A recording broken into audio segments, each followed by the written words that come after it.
On the morning of January 27, 1950, at approximately 11:30 a.m., two officers from Britain's security service, MI5, arrived at the Atomic Energy Research Establishment in Harwell, Oxfordshire, to arrest one of the facility's most senior scientists.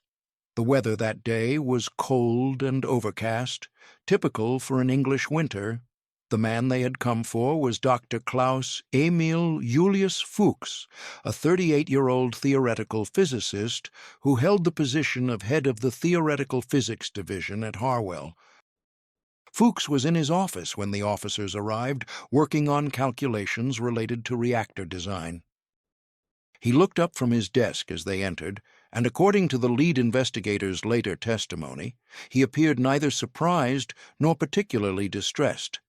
Within minutes, he had been placed under arrest and informed that he was being charged with violations of the Official Secrets Act, specifically with passing classified information about atomic weapons to the Soviet Union over a period of nearly 7 years. The arrest of Klaus Fuchs would send shockwaves through the Western intelligence community and fundamentally alter the trajectory of the Cold War. The information he had provided to Soviet intelligence had included some of the most sensitive technical details of the American and British atomic bomb programs. Information that would prove instrumental in allowing the Soviet Union to develop its own nuclear weapons years ahead of Western estimates. But the story of how Fuchs came to commit what many would consider the most consequential act of espionage in the 20th century is not a simple tale of betrayal or greed. It is a story about ideology, about the collision of personal conviction and national loyalty, about scientific collaboration in wartime, and about the devastating consequences that can follow when an individual decides that their own assessment of the world's needs supersedes the laws and security requirements of the nations they serve. Before we continue with Klaus Fuchs's remarkable and troubling journey from refugee scientist to atomic spy, if you're interested in the hidden stories of Cold War espionage and the real human cost behind intelligence operations, please subscribe and turn on notifications. We uncover these documented cases every week, bringing you the truth behind some of history's most consequential secrets.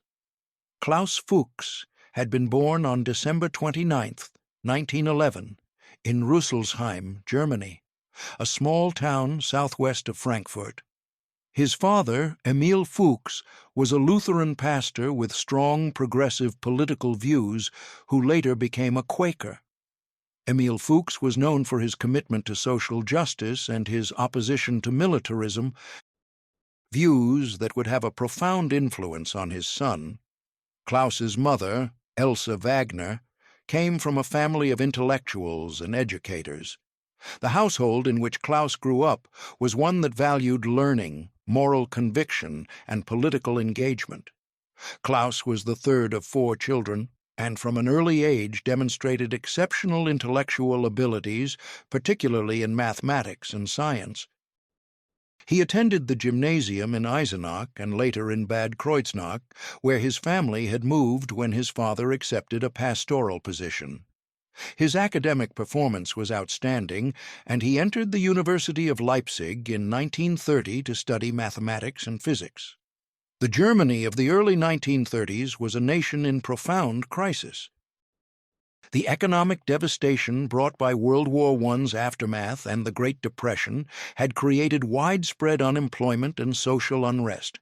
Political extremism was rising on both the left and the right.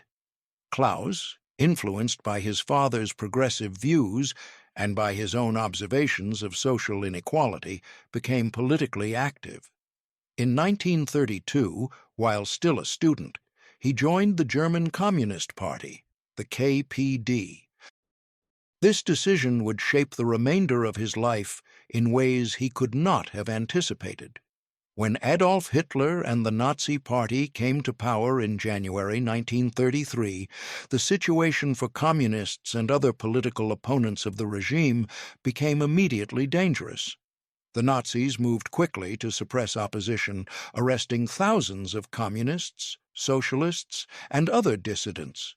Klaus Fuchs, as a known communist activist, was in danger. In February 1933, less than a month after Hitler became Chancellor, the Reichstag building in Berlin was set on fire in an incident that the Nazis used as justification for emergency decrees that effectively suspended civil liberties. In the crackdown that followed, Klaus's brother Gerhard was arrested and briefly imprisoned. Klaus himself narrowly avoided arrest, but realized he could not remain in Germany. In September 1933, at the age of 21, he fled to France and then to Britain. He arrived in England as a political refugee with essentially nothing, no money, limited knowledge of English, and an uncertain future. Through connections in the academic community and assistance from Quaker organizations that helped refugees from Nazi Germany, he was able to continue his studies. He enrolled at the University of Bristol, where he worked under Professor Neville Mott, a distinguished physicist who would later win the Nobel Prize.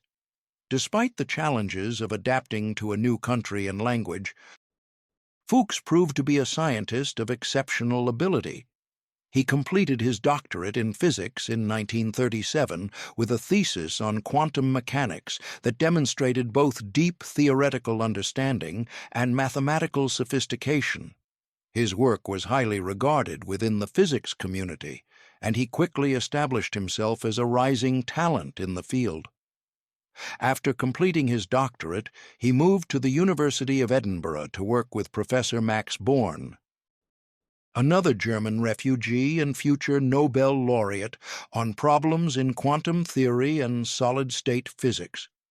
During this period in Edinburgh, from 1937 to 1939, Fuchs's life appeared to be that of a dedicated young scientist building a promising academic career. He published papers in respected journals, taught students, and collaborated with colleagues on research problems. He lived modestly in boarding houses, spent most of his time working, and maintained a quiet social life. To those who knew him, he seemed reserved and somewhat solitary, but pleasant and deeply committed to his work.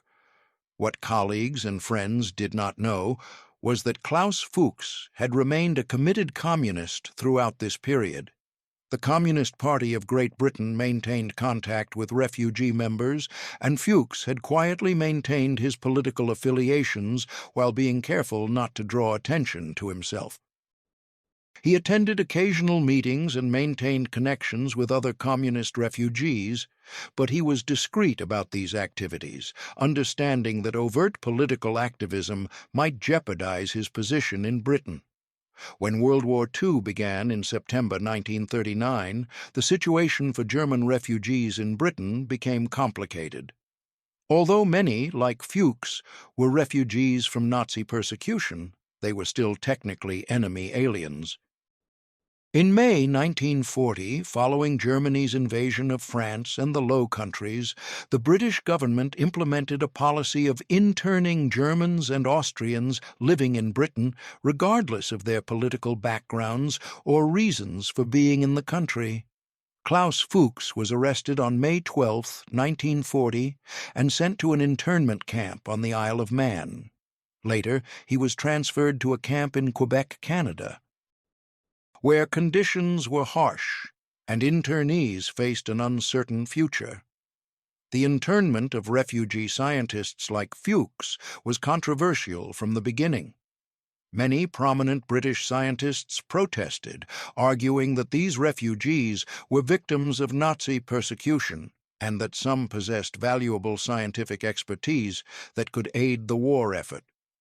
Professor Max Born and others campaigned for Fuchs's release, emphasizing his scientific abilities and his anti-Nazi credentials.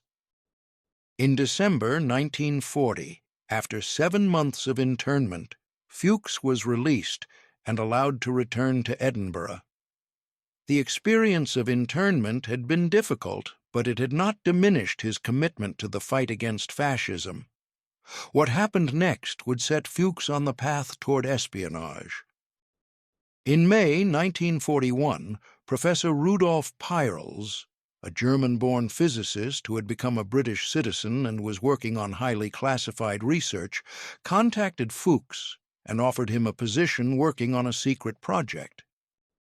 Peierls, along with Otto Frisch, had calculated the previous year that an atomic bomb using uranium-235 was theoretically feasible and could be built with a relatively small amount of fissile material, a finding that contradicted earlier assumptions that such a weapon would require impractically large quantities of material. This work had led to the establishment of what became known as the Tube Alloys Project, Britain's atomic bomb program. Fuchs accepted the position and in May 1941 began working at the University of Birmingham on theoretical problems related to gaseous diffusion, a method for separating uranium-235 from the more common uranium-238 isotope. This work was classified at the highest levels of secrecy. To be granted access to such information, Fuchs underwent security vetting. The vetting process included background checks and interviews designed to identify security risks, but the investigators apparently did not discover or chose to overlook his Communist Party membership in Germany in the early 1930s. The failure of this vetting process to properly assess Fuchs's political history would later be recognized as a significant security lapse that led to substantial reforms in background investigation procedures. On August 7, 1942, Fuchs was granted British citizenship, and shortly afterward he signed the Official Secrets Act, legally binding him to protect classified information.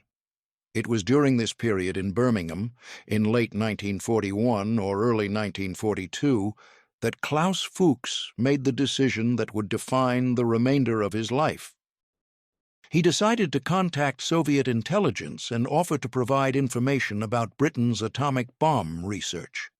According to Fuchs's later testimony, his decision was motivated entirely by ideological conviction. He believed that the Soviet Union, as a communist state, represented the best hope for humanity's future, and that the Soviet Union's survival was essential to the defeat of fascism. He also believed that it would be dangerous for any one nation, even Britain or the United States, to possess a monopoly on atomic weapons. In his view, sharing atomic secrets with the Soviet Union would contribute to a balance of power that would prevent the atomic bomb from being used as an instrument of political coercion after the war. The mechanism by which Fuchs made contact with Soviet intelligence is not entirely clear from available records, but what is known is that by early 1942 he had established contact through intermediaries connected to the Communist Party of Great Britain. His first contact with an actual Soviet intelligence officer occurred in London, where he met with a woman known to him only as Sonia. Her real name was Ursula Kuczynski, though she operated under the codename Sonia for Soviet Military Intelligence, the GRU.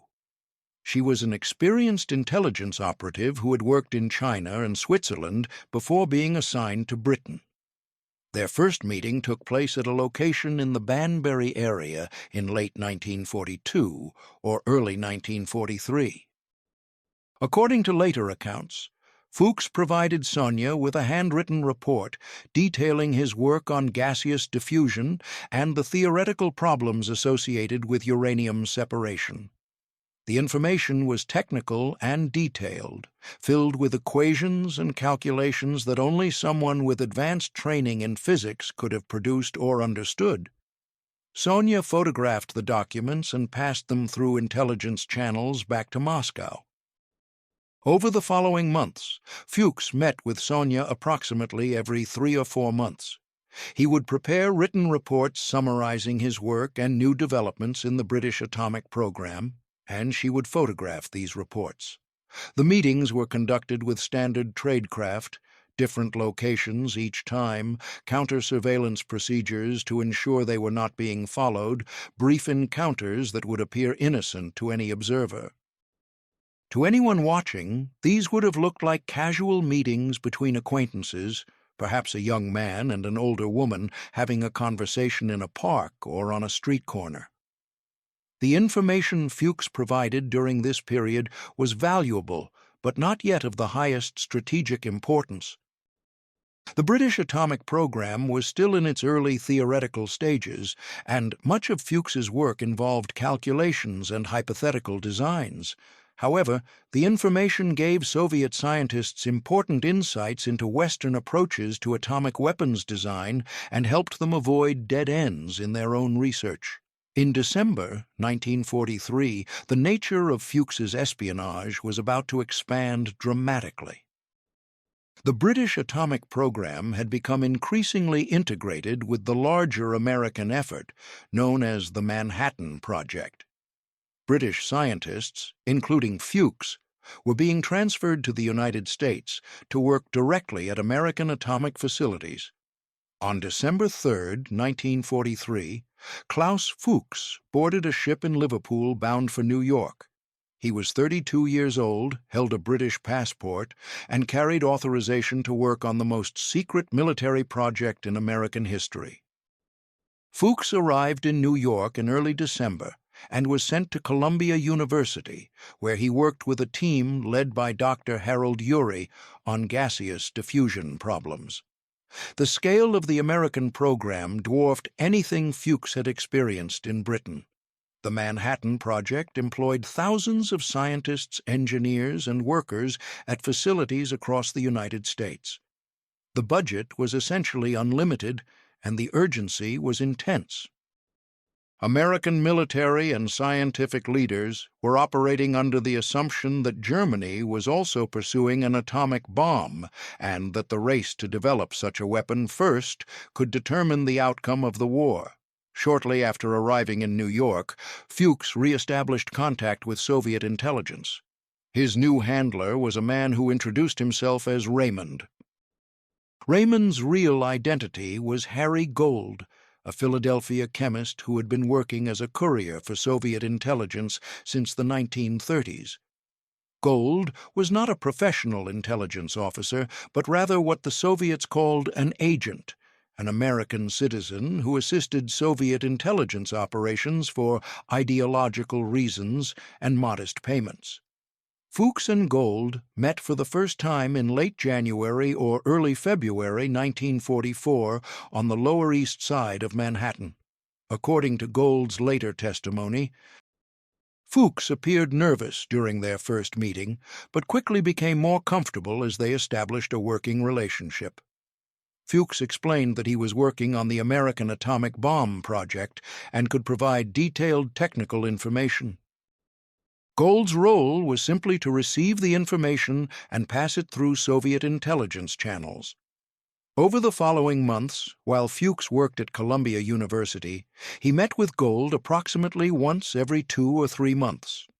The meetings followed a pattern similar to those with Sonia in Britain, different locations each time, brief encounters, exchange of documents or verbal information.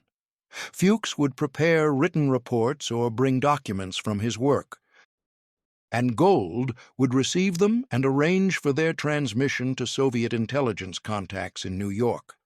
The information Fuchs provided during this period included detailed technical data about gaseous diffusion methods, calculations of critical mass for uranium weapons, and reports on the overall progress of the Manhattan Project. This information was of enormous value to Soviet scientists, who were working on their own atomic program under the direction of physicist Igor Kurchatov. The Soviet program had begun in earnest in 1943, but was hampered by limited resources. The Soviet Union was fighting for survival against Nazi Germany and could not devote massive resources to atomic research as the United States was doing. Intelligence from sources like Fuchs allowed Soviet scientists to focus their limited resources on approaches that Western scientists had already proven viable. saving years of research time. In August 1944, Fuchs's assignment changed. He was transferred from New York to Los Alamos, New Mexico, the secret laboratory in the mountains of northern New Mexico, where the actual design and assembly of atomic bombs was taking place. Los Alamos was directed by Dr. J. Robert Oppenheimer, a brilliant theoretical physicist who had assembled an extraordinary team of scientists from universities across the United States and Britain. Security at the facility was extremely tight. The entire laboratory was fenced and guarded by military police, mail was censored, telephone calls were monitored, travel was restricted, and scientists were forbidden from discussing their work with anyone outside the project or even with colleagues working on different aspects of the research. Everyone entering or leaving the facility passed through checkpoints where guards examined identification and authorization documents. Despite these strict security measures, Klaus Fuchs continued his espionage. The difficulty was that he could no longer easily travel to New York for meetings with Harry Gold. The solution was for Gold to travel to the Southwest for meetings. The first such meeting occurred in early February 1945 in Santa Fe, New Mexico, the nearest city to Los Alamos. Fuchs took a brief authorized leave from the laboratory, drove to Santa Fe, and met Gold on a street corner. He handed Gold a packet of documents containing detailed information about the implosion design for a plutonium bomb, the type of weapon that would eventually be used at Nagasaki. The implosion design was one of the most technically challenging aspects of the entire Manhattan Project. Unlike a uranium bomb, which could use a relatively simple gun-type design, where one subcritical mass of uranium was fired into another to achieve criticality, a plutonium bomb required a far more sophisticated approach. Plutonium's properties made a gun-type design impractical. Instead, Los Alamos scientists had developed an implosion design where conventional explosives surrounding a plutonium core would be detonated simultaneously, compressing the plutonium to supercritical density and initiating a chain reaction. Developing this implosion design required solving enormously complex problems in hydrodynamics, explosives engineering, and neutron physics. The work involved precise shaping of explosive lenses, careful timing of detonation sequences, and sophisticated calculations of compression dynamics. Hundreds of scientists and engineers had worked for more than 2 years on these problems, conducting thousands of test explosions and calculations. Fuchs, as a senior theoretical physicist at Los Alamos, was involved in many of these complex calculations. The information he provided to Gold included detailed mathematical descriptions of the implosion process, specifications for the explosive lenses that would create the compression, and data from test explosions. This information represented years of work by hundreds of scientists and engineers. Fuchs summarized it in documents he could carry out of Los Alamos in his briefcase. Fuchs and Gold met again in June 1945 in Santa Fe. By this time, the Manhattan Project was approaching its climax. The first atomic bomb test, codenamed Trinity, was scheduled for July. Fuchs provided Gold with additional information about the implosion design and about the expected yield of the Trinity device. On July 16, 1945, at 5:29 a.m., Mountain War Time, the Trinity test took place at the Alamogordo Test Range in southern New Mexico. The explosion produced a yield equivalent to approximately 22,000 tons of TNT, creating a mushroom cloud that rose more than 7 miles into the desert sky. Klaus Fuchs was present at the test as one of the senior scientists observing the results. 3 weeks later, on August 6, 1945, a uranium bomb called Little Boy was dropped on Hiroshima, Japan, killing an estimated 66,000 to 80,000 people immediately and tens of thousands more in the following months from burns and radiation exposure. 3 days later, on August 9th, a plutonium implosion bomb called Fat Man, the same design Fuchs had provided information about, was dropped on Nagasaki, killing an estimated 40,000 to 75,000 people immediately. On August 15th, Japan announced its surrender, effectively ending World War II. In the immediate aftermath of the war, Klaus Fuchs returned to Britain. In June 1946, he took up a position as head of the Theoretical Physics Division at the Atomic Energy Research Establishment in Harwell, one of Britain's main nuclear research facilities. His work now focused on peaceful applications of atomic energy and on Britain's own atomic weapons program, which was being developed independently of the United States after the wartime collaboration had ended. Drawing on his established expertise and reputation, Fuchs was considered one of Britain's most valuable nuclear scientists, a man whose knowledge was essential to the nation's atomic ambitions. What neither British nor American security officials realized was that Fuchs had continued his espionage even after the war ended. Between 1947 and 1949, he met periodically with Soviet intelligence contacts in London, providing information about British atomic research and weapons development. His motivation remained the ideological conviction that the Soviet Union needed atomic weapons to balance American power and that sharing information contributed to peace through mutual deterrence. The investigation that eventually led to Fuchs's exposure began not in Britain, but in the United States. American and British intelligence agencies had been conducting a secret program called Venona, which involved attempting to decrypt Soviet intelligence communications that had been intercepted during the war. The Venona project was extraordinarily difficult because Soviet intelligence used sophisticated encryption methods, but by the late 1940s, cryptanalysts had begun to make progress in decrypting some messages. In 1949, Venona analysts decrypted portions of Soviet intelligence messages from 1944 and 1945 that referenced an intelligence source with the codename REST, who was providing information about the Manhattan Project.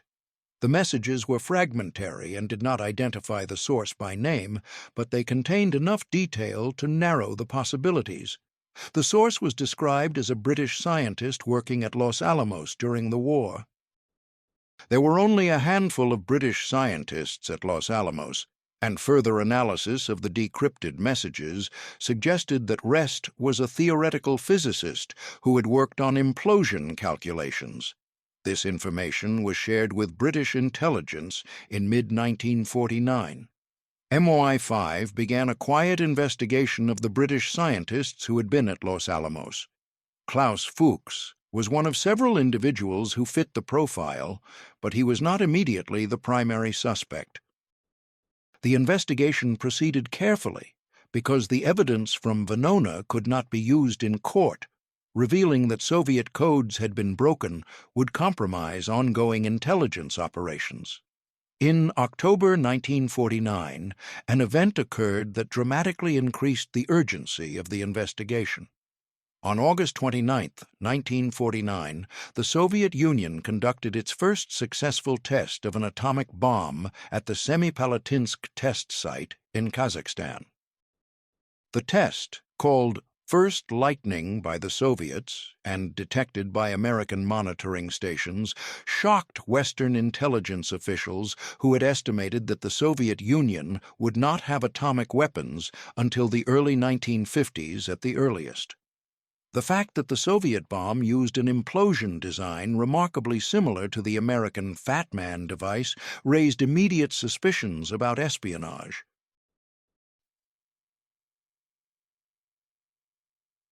I-5 assigned the investigation of Klaus Fuchs to William Scarden, an experienced interrogator known for his patient, methodical approach. Skardon's strategy was not to confront Fuchs directly with accusations, but rather to engage him in a series of conversations that would gradually increase psychological pressure while giving Fuchs opportunities to confess. The first interview took place on December 21st, 1949, at Fuchs's home in Harwell. Skardon introduced himself as a security officer conducting routine inquiries and asked Fuchs general questions about his background, his work, and his contacts. Fuchs appeared cooperative and answered questions calmly. Skardon did not directly accuse him of espionage, but did ask about Fuchs's political views and whether he had maintained contact with communists. Fuchs acknowledged his communist past in Germany, but stated that he had not been politically active since coming to Britain. Skardon conducted several more interviews over the following weeks, each time probing slightly more directly. He asked whether Fuchs had ever been contacted by anyone seeking information about his work. He asked about Fuchs's trips to the United States and whether he had met anyone suspicious. Fuchs continued to deny any wrongdoing, but Skardon noticed signs of increasing stress. Fuchs appeared tired. His answers became less confident, and he seemed preoccupied. The breakthrough came on January 24th, 1950. Skardon arrived at Fuchs's office at Harwell for what Fuchs knew would be another interview. This time, Skardon's approach was different. He told Fuchs directly that British intelligence possessed evidence that Fuchs had provided classified information to Soviet intelligence. He said that he understood Fuchs might have been motivated by ideological conviction rather than financial gain, and that it would be better for Fuchs to tell the truth now rather than allow the matter to continue. According to Skardon's report, Fuchs sat in silence for several minutes after this statement. His face, Skardon later testified, showed enormous internal struggle. Then Fuchs began to speak. He said, "I think perhaps you are right. I think I should tell you everything." Over the course of several hours that day and in subsequent interviews over the following weeks, Klaus Fuchs provided a complete confession. He described his initial contact with Soviet intelligence in Britain in 1941 or 1942, his meetings with Sonia, his transfer to the United States, his meetings with Harry Gold, the information he had provided about the Manhattan Project and Los Alamos, and his continued espionage after the war. He provided dates, locations, descriptions of his handlers, and details about the technical information he had passed. When asked why he had done it, Fuchs explained that he had been a communist since his youth in Germany and believed the Soviet Union represented the best hope for social progress and the defeat of fascism. He viewed the world as divided into two camps, socialist and capitalist, and his loyalty was to the socialist cause. He had concluded that atomic weapons held solely by capitalist powers would be used to threaten or coerce socialist nations, and that providing information to the Soviet Union would create a balance of power that would preserve peace. He had acted entirely from political conviction, not for financial gain or personal ambition. Fuchs described what he called a split personality that had allowed him to function in two separate worlds. One part of him was Klaus Fuchs, the scientist and British citizen, performing his duties professionally and maintaining friendly relationships with colleagues. The other part was Klaus Fuchs, the communist and servant of the socialist cause, meeting periodically with Soviet handlers and passing classified information. He had kept these two identities compartmentalized in his mind, not allowing one to interfere with the other's functioning. When confronted with the fact that his actions constituted treason and espionage against Britain, the nation that had given him refuge from Nazi persecution, Fuchs acknowledged this from a legal standpoint, but maintained that his ultimate loyalty had been to an ideological principle that transcended national boundaries. He expressed remorse for betraying Britain's trust, but continued to assert that from his political perspective, his actions had been justified. On February 2, 1950, Klaus Fuchs was formally charged with 4 counts of violating the Official Secrets Act by communicating classified information to a foreign power. Because Britain and the Soviet Union had been allies during much of the period when Fuchs committed espionage, he could not be charged with treason, which required providing aid to an enemy. The maximum sentence for violations of the Official Secrets Act was 14 years. Fuchs's trial took place on March 1, 1950, at the Old Bailey in London. Because he had confessed, the proceedings were brief. The prosecution presented evidence of Fuchs's confession and the damage assessment prepared by intelligence and military officials.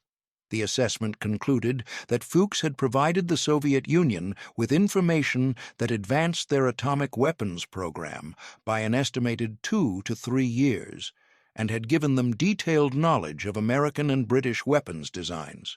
Fuchs's defense attorney presented character witnesses who testified to Fuchs's brilliance as a scientist and his contributions to British atomic research, but there was little that could be said in mitigation of the espionage itself.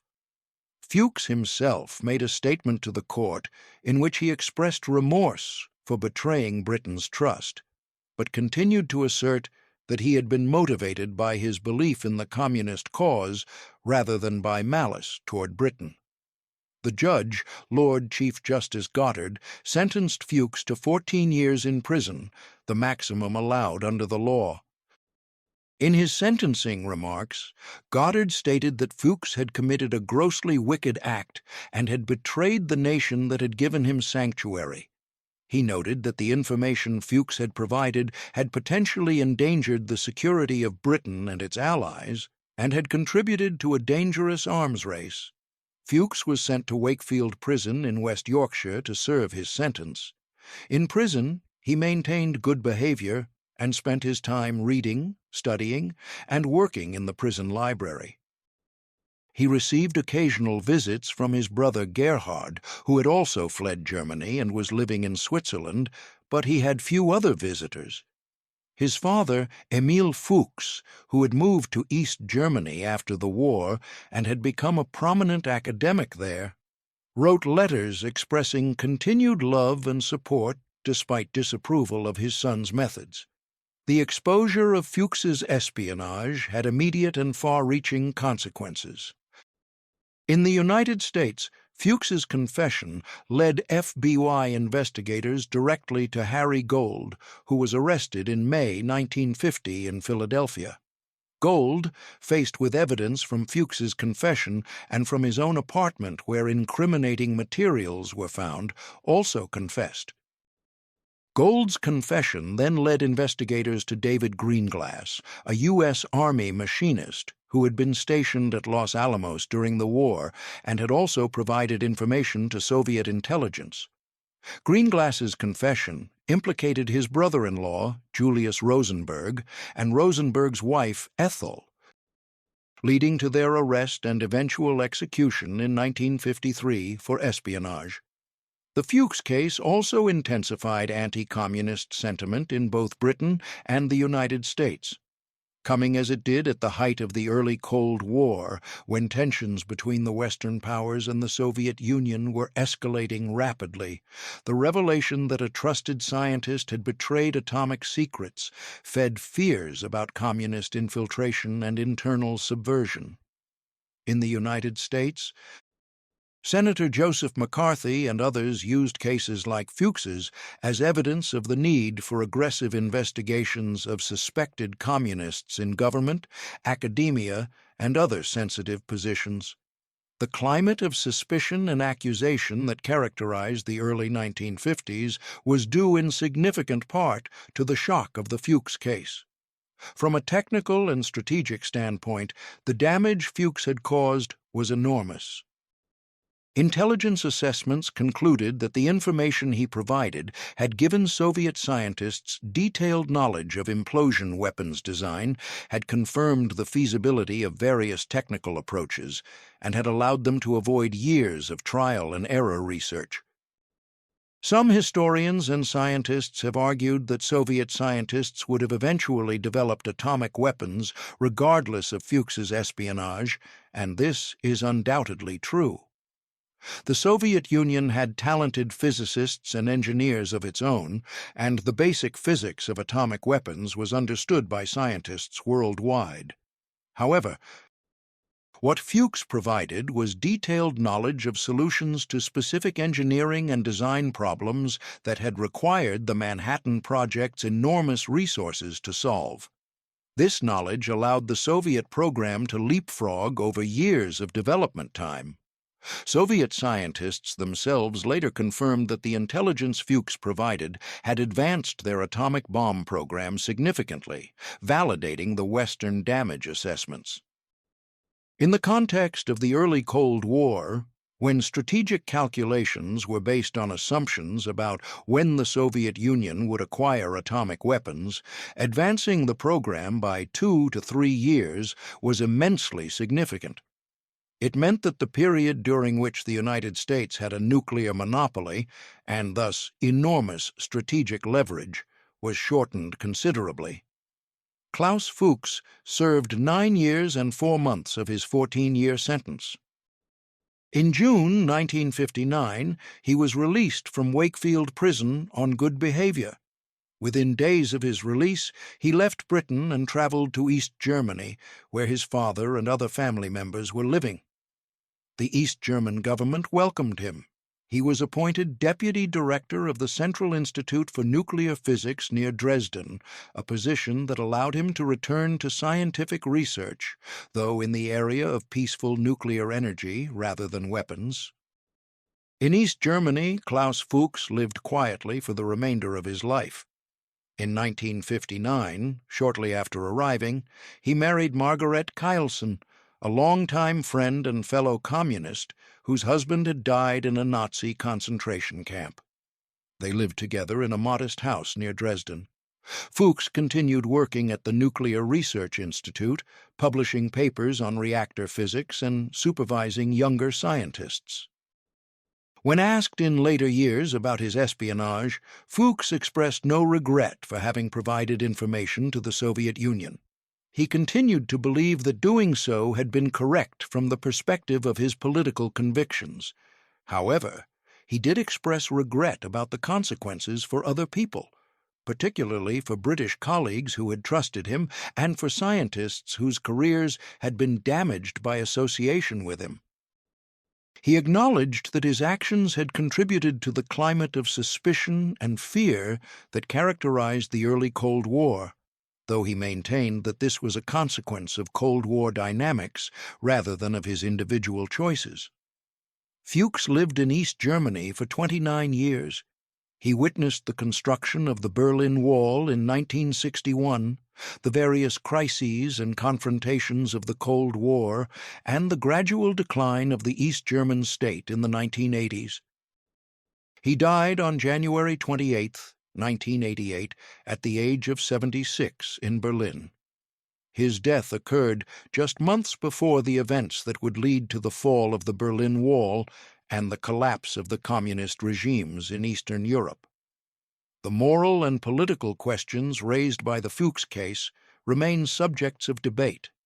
From one perspective, Fuchs was a traitor who violated oaths, betrayed trust, and provided a hostile power with information that endangered the security of the Western nations.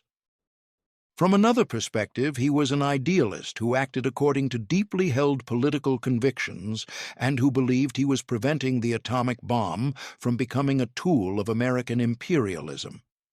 From yet another perspective, he was a man whose political ideology blinded him to the moral complexity of his choices and to the reality that the Soviet Union under Stalin was not the progressive force he imagined, but rather a totalitarian regime responsible for the deaths of millions. What is beyond debate is the impact of his actions.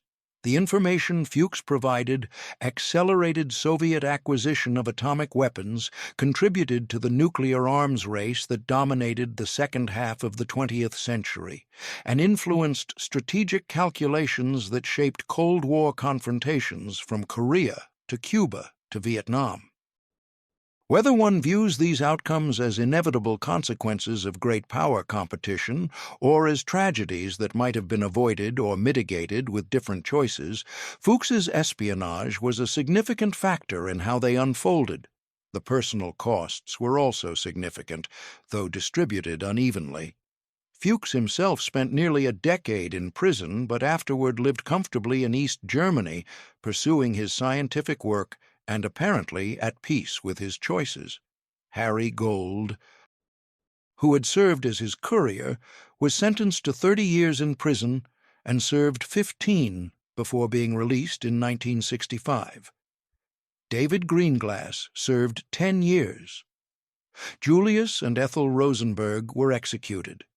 Other scientists who had worked on the Manhattan Project or in atomic energy faced years of security investigations, loyalty hearings, and damaged careers because of the suspicions generated by Fuchs's betrayal. Perhaps the greatest cost was to the international scientific community. Before Fuchs's exposure, there had been hope that scientific collaboration on atomic energy might continue after the war, that the international community of scientists might work together to ensure that atomic energy was used for peaceful purposes. Fuchs's espionage, along with other Cold War developments, made such collaboration impossible. Scientists working on sensitive projects were subjected to intrusive security investigations. International conferences and exchanges were restricted. The free exchange of information that had characterized scientific research before the war was replaced by classification systems and compartmentalization. The case also raises enduring questions about the nature of secrecy and security in democratic societies. The Manhattan Project represented an unprecedented level of government secrecy in American and British history, billions of dollars spent, tens of thousands of people employed, entire cities built, all without public knowledge or debate. This secrecy was justified by the urgency of war and by the need to prevent Nazi Germany from developing atomic weapons first. But the precedent established by the Manhattan Project that governments could conduct massive programs in complete secrecy for national security reasons continued long after the war ended and shaped the development of the national security state in both the United States and Britain.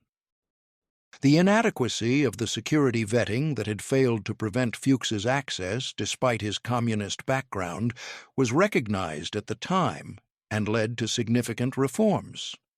Background investigations became more thorough, polygraph examinations were introduced, and continuous monitoring of personnel with access to sensitive information became standard practice. But no security system can be perfect, and the tension between security requirements and individual rights remains unresolved in democratic societies that value both national security and civil liberties. For the scientific community, the Fuchs case represented a profound betrayal of trust. The Manhattan Project had been built on collaboration among scientists from different nations and different political backgrounds, united by the common goal of defeating fascism. Fuchs had been part of this collaboration, had benefited from the knowledge and expertise of his colleagues, and had then betrayed that trust by passing information to a foreign power. The fact that he maintained his espionage even after the war ended, when Britain and the Soviet Union were no longer allies but emerging Cold War rivals, made the betrayal even more difficult to accept. J. Robert Oppenheimer, the scientific director of Los Alamos during the war, was deeply affected by Fuchs's exposure. Oppenheimer had known Fuchs, had valued his contributions to the theoretical work at Los Alamos, and had trusted him completely. The revelation that Fuchs had been spying throughout his time at Los Alamos contributed to Oppenheimer's own troubles in the early 1950s when his security clearance was revoked, partly because of concerns about his judgment in trusting people and his past associations with communists. The irony was bitter. Oppenheimer, who had devoted enormous effort to building the atomic bomb and who had opposed sharing atomic secrets with the Soviet Union, was punished partly because someone he had trusted had shared those secrets. The case reveals the capacity for ideological commitment to override contrary evidence. By the time Fuchs began his espionage, information about Stalin's purges and the gulags was available. Yet Fuchs, like many communists of his generation, dismissed this as Western propaganda or rationalized it as necessary for building socialism. He maintained this position even after Khrushchev's 1956 acknowledgement of Stalin's crimes and after Soviet invasions of Hungary and Czechoslovakia. How could an intelligent scientist who valued truth maintain political beliefs contradicted by evidence? The answer lies partly in the psychology of ideological commitment, in the human tendency to preserve beliefs central to one's identity, even when evidence suggests they are mistaken. The question of divided loyalties, which Fuchs himself described as compartmentalized identities, is perhaps the most troubling aspect of the case. Fuchs was simultaneously a refugee who owed Britain his life, a scientist committed to advancing knowledge, and a communist who believed his ultimate loyalty was to an ideological cause transcending national boundaries. His solution was to function as a loyal British scientist in most contexts, while periodically acting as a Soviet agent when opportunities arose. This compartmentalization allowed him to operate effectively in both roles, but meant he never fully confronted the contradictions between them. Klaus Fuchs was 38 years old when he was arrested on that cold January morning in 1950. He was 76. When he died in 1988, having lived the last 3 decades of his life in East Germany, pursuing scientific research and apparently satisfied with the choices he had made.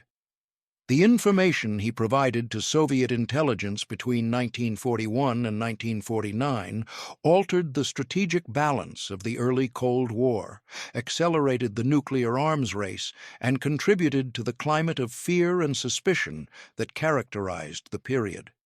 The human costs, the lives damaged, the trust betrayed, the opportunities for international scientific collaboration lost extended far beyond what any security assessment could measure. The photograph that was never taken, but might have been, of Fuchs handing documents to Harry Gold on a street corner in Santa Fe, or of Fuchs in his office at Los Alamos preparing reports to pass to Soviet intelligence, would have captured a moment that changed history.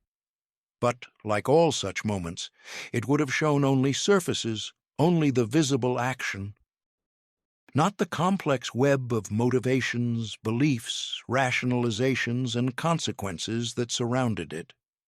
Fuchs believed he was serving the cause of peace and progress by providing atomic secrets to the Soviet Union.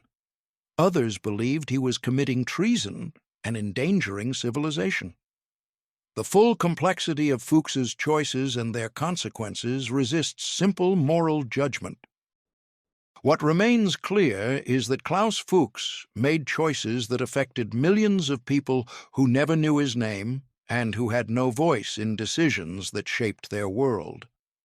He lived long enough to see the Cold War system he had helped create begin to crumble, but not long enough to see it end entirely. Whether he understood in his final years that the communist system he had served had failed in its promise of creating a better world, or whether he maintained to the end his belief that the ideology was sound, even if the implementation was flawed, is something known only to him. He took those final thoughts with him when he died in Berlin in January 1988, leaving behind a legacy that continues to be debated and a story that continues to raise questions about loyalty, ideology, and the human capacity for both conviction and self-deception.